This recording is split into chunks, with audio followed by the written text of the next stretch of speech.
तो तेजा जी सुबह उठते ही अपने बैलों को लेकर पहुंच गए और लीलन घोड़ी थी। वहां जाकर तेजा जी अपने खेत की जुताई कर रहे थे। 10 बजे, 11 बजे, 12 बजे, 1 बजे और ऐसे करते करते 2 बजे। तो 2 बजे चारों तरफ जितने भी उसके साथी थे वो सबके घर से भात आ गया। तो सब भाई जीवन लेंगे। किसी ने तेजा जी को कहा आप भी जीव लो, तो उन्होंने कहा कि मेरे भी घर से आ रहा होगा, भाभी जी लेके आएंगे। लेकिन ऐसे करते करते 3, 3:30 बज गए। तो भाई भूख लगती है तो थोड़ा सा गुस्सा आ ही जाता है। उधर भाभी जी आई तो देखते ही भाभी जी पर बरस पड़े, ये कोई टाइम होता है लाने का, इतनी भूख लगी है ऐसे ऐसे। तो उन्होंने कहा कि भाई पहले तो लीलन घोड़ी के लिए ये किया, फिर गायों के लिए ये किया, फिर ये किया, फिर अकेली हूं। तो भी तेजा जी ने कहा ऐसे नहीं चलता, ने भूख होती है ने। ज्यादा ही कहने पर भाभी जी ने बोल दिया, क्या बोल दिया, इतनी धौंस तेजा जी मेरे ऊपर ना चलाओ। इतनी धौंस चलानी है तो खुद की जो पन्नेड़ी है ना उसको ले आओ। और तेजा जी को पता लगा कि पंड्योड़ी लाओ, इसका मतलब मेरा विवाह हो चुका है। इससे पहले तेजा जी को मालूम नहीं था, बात छुपा रखी थी।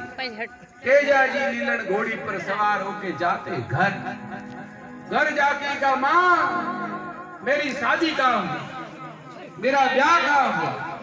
तो कि नहीं नहीं नहीं ये क्या बात कर रहा तेजा, आज क्या हो गया, नहीं पहले बता। तो कि बात कहीं हुई, बात सब एक तरफ, पहले ये बताओ कि मेरा ब्याह कहाँ हुआ। माँ ने खूब समझाया, क्योंकि बात बताऊंगी तो कुछ न कुछ बात दूसरी हो जाएगी। लेकिन तेजा जी ने ज्यादा जिद की तो फिर बात बता दी कि तेरा ब्याह तो बचपन में हो गया था, लेकिन तेरे सासू के भाई अर्थात मामिया ससुर और तेरे पिताजी के बीच में रार हो गई थी। रार मतलब लड़ाई हुई और तेरे पिताजी के हाथों से तलवार निकल गई और तेरे सासू जी के भाई अर्थात मामिया ससुर जो भी थे या तेरे बीनड़ी के मामा जी का सिर, उस समय से वैर बच गया। उस समय से न तो उन्होंने भेजी और न हम लेने गए। तेजा जी ने कहा कि मैं तो जाऊंगा लेने। तो कि भाई थोड़ा ठहर, पूछ लेते, सुकुन पूछ लेते, टिपणा देख लेते। पंडित जी को जोशी जी ने कहा कि नहीं समय बहुत खराब है, इसमें तो नहीं जाना। उन्होंने कहा सूरन देखे टीपणो, भाई के सूरवीर कभी टीपणे नहीं देखते। और लीलन घोड़ी को लेकर खड़नाल के तेजा रवाना हुए। रवाना होते होते होते होते होते अपने ससुराल पहुंचे हैं और ससुराल पहुंचते ही उनको एक स्त्री मिली। तो उसने पूछा कि भाई अपना परिचय देकर कहा कि वो घर कहाँ है। तो वो थी लाछा गुजरी, जो उनकी धर्मपत्नी पैमल की बहन वो सखी थी। तो उन्होंने कहा, वो तुरंत उसको पता लग गया कि अच्छा वही तेजा जो मेरी सखी इतने सालों से जिनकी प्रतीक्षा कर रहा है। घर बताया तो वो घोड़े सहित सीधे बरामदे में गए, जहां पर चौक था, चारों तरफ बाड़ बनी हुई थी, गौ माताएं थी। उस समय उनकी सासू माता दूध निकाल रही थी। जैसे ही घोड़ा आया तो गाय गौ माता बिदक गई। तो उन्होंने पूछा कि कौन हो तुम। तो कहा मैं खड़नाल का कंवर तेजा। जैसे ही उनको वो नाम याद आया तो भाई सासू के भाई को मारा तो कितना क्रोध आया होगा। तो कह दिया अरे वही तू कलमुआ, निकल जा यहां से। एक तो जमाई और जमाई को कोई कलमुआ कह दे, मैं काले मुंह का कह दे। तो उधर से तो सबसे पहले किसकी डांट पड़ी, माँ की। फिर किसका सुना, भाभी का। और तीसरा किसने सुनाया, सासू। तेजा जी ने कहा घोड़ी मोड़ के वापस रवाना। वो तेज गति से निकलने लगे, लेकिन तब तक वो धूली बेला सूर्यास्त हो गया था। वो लाचा गुजरी ने हाथ आगे करके कहा रुको रुको रुको, कहाँ जा रहे हो इतनी। उसको समझ गई, क्योंकि उसको तो उसकी सहेली ने पूरी कथा बताई हुई थी तो उनको तो पता था कि ऐसे तो प्रेम जल्दी होने वाला है नहीं, तो क्या आप सुबह पधारना, आज रात बिराजो, कलेवा करो, भोजन व्यालू करके आप सुबह पधार जाना। खूब अनु ने विनय की, विनती की, तो वो बरामदे में कि यहाँ आप सो जाओ, लेकिन एक बात का ध्यान रखना। क्या ध्यान रखना? वो ये ध्यान रखना है कि अगर तुम्हारी घोड़ी रात को हिनहिनाए, अगर घोड़ी बोल जावे, तो समझ लेना कि कोई गायों के चोर है, वो गाय मेरी कोई लेके गई। तेजा जी अपने भाले को लेकर आराम से सो रहे, और रात को 1-1:30 बजा और घोड़ी हिनहिनाई। उन्होंने जैसे ही आंख खोल के देखा कि सामने से सारी की सारी गौ माताएं गायब। तेजा जी ने घोड़ी पर सवार होकर पीछे पीछे रवाना। पीछा करते करते करते करते करते करते उन्होंने वहां पहुंच गए जहां पर गौ माता थी। उन सारे गो विरोधियों से लड़ते लड़ते लड़ते सारी गायों को लेकर सुबह 4-5 बजे तक वापस आके लाचा तब तक जाग गई थी। लाचा बाट जो रही थी और देखा, लो लाचा तुम्हारी सब गाय। गायों को देखते देखते लाचा ने कहा, आज आप नहीं होते तो मेरी गौ माता सब चली जाती। ऐसे करते करते करते एकदम से लाचा रुक गई और लाचा ने कहा कि वो एक गौरी मैया का बछड़ा तो पीछे छूट गया, वो बछड़ा कहाँ है? खूब ढूंढा लेकिन बछड़ा मिला नहीं।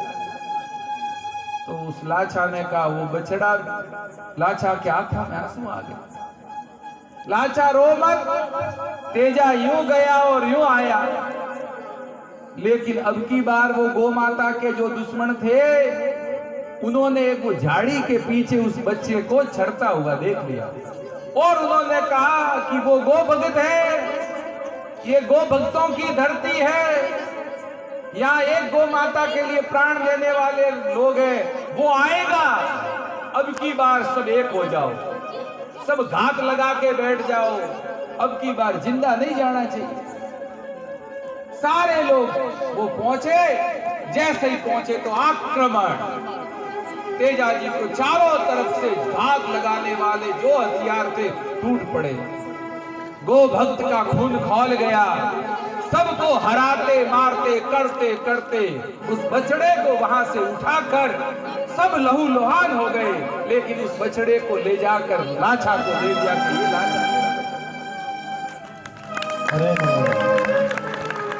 लेकिन जब वो बछड़े को लेने जा रहे थे तो एक नाग और नागिन, एक नाग मर चुका था तो नागिन ने सोचा अब मैं क्यों जिंदा रहूं, तो वो भी आग में कूद रही थी।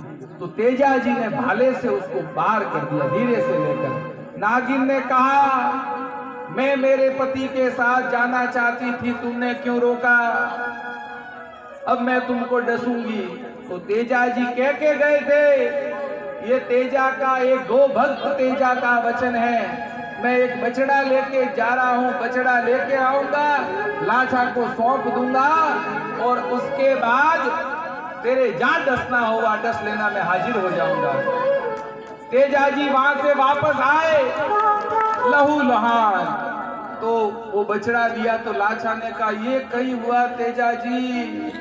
तो के लाचा, तेरी सखी को कहना कि इस जन्म में तो मैं उसका साथ नहीं निभा सका, अगले जन्म में मैं उसकी प्रतीक्षा करूंगा, ये मेरी ले पगड़ी उसको एक निशानी के रूप में दे देना। और तेजा जी लहू से लोहान होते हुए उस जगह पहुंचे जहां पर वो नागिन इंतजार कर रही। उन्होंने कहा, क्या कहा कि तुम्हारा शरीर तो खंडित हो चुका है, मैं कहां पर डसूं? मैं तो वहीं डसती हूं जो शरीर खंडित नहीं होता। तो तेजा जी ने कहा, मेरी जीभ अभी तक सुरक्षित है। तेजा जी ने जीभ निकाली है, नाग डसा है और आकाशवाणी हुई है, जिस तेजा ने एक गो माता के बछड़े के लिए अपने प्राणों की आहुति दी है, जब तक इस मरुभूमि में अर्थात राजस्थान में एक भी गौ माता रहेगी, तेजा तेरा नाम रहेगा।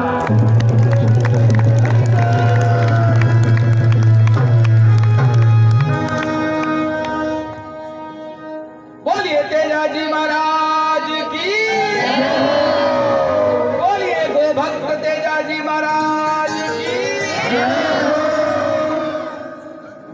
ऐसे हुए तेजा जी। और आज अब इस कथा से जब जाओ तो रास्ते में जितनी गो माता दिखे उसके पास से जाना ही मत, प्रणाम करते हुए जाना, हाथ जोड़ते हुए जाना, उनको कुछ दो के मत दो। और पहले हमारे मारवाड़ मेवाड़ में राजस्थान में एक परंपरा थी लीलाधर जी कि पहली रोटी जो रोती थी वो गो माता के लिए निकालते थे। आजकल तो पहली रोटी कौन जीमता है? घरवाला जीमता है। तो घरवाला गाय जैसा बेचारा सीधा हो गया, बोलता ही नहीं। और अंतिम रोटी किसके लिए कैसी होती थी?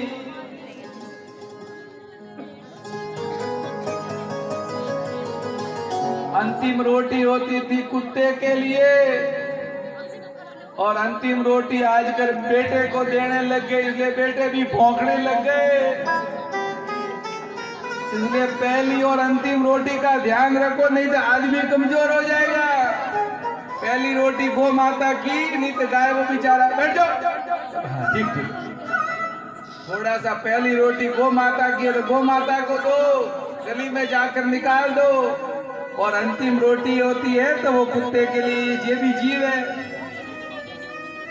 तो बीटा वाले दो रोटियों से अपन गरीब नहीं होने वाले, और हो जाएंगे तो हो जाएंगे। अब कथा अंतिम चरण में है। वैसे तो ज्यादा टाइम नहीं हुआ, 10:15 ही हुए। आप लोग नाचते ही 11, साढ़े 11, 12 बजे तक हो। तो हम सब लोग आज छोटी छोटी 5-6 बातें सीख ले लें, उसके बाद हम थोड़ा